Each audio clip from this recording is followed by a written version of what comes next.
يا ذاكر الأصحاب كن متأدبا واعرف عظيم منازل الأصحاب.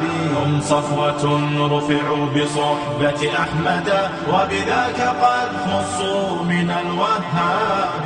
يا ذاكر الأصحاب كن متأدبا واعرف عظيم منازل الأصحاب. هم صفوة رفعوا بصحبة أحمد وبذاك قد خصوا من الوهاب. هم ناصروا المختار في تبليغه فجزاهم الرحمن خير ثواب. ما بال أهل الغي طال لسانهم وتجرؤوا ورموهم بسباب.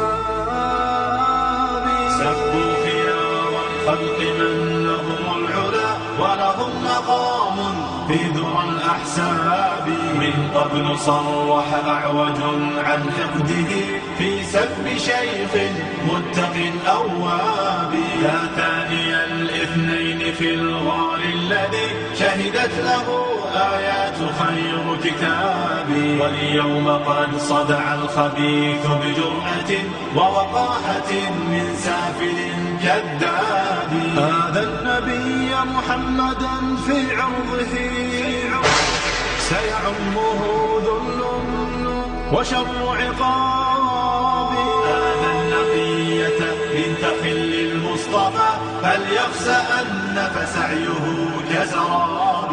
هاتيك أم المؤمنين فضلها يروى لنا في سورة الأحزاب. يا أم إني قد كتبت مدافعا والدمع مني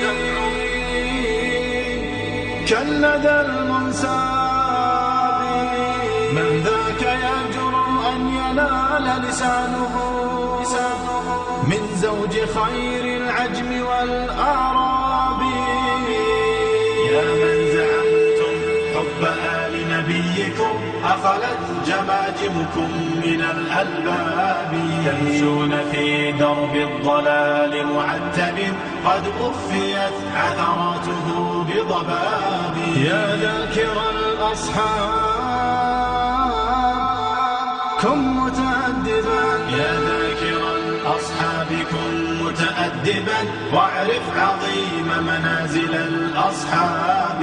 هم صفوة رفعوا بصحبة أحمد وبذاك قد خصوا من الوهاب. يا ذاكر الأصحاب كن متأدبا واعرف عظيم منازل الأصحاب. هم صفوة رفعوا بصحبة أحمد.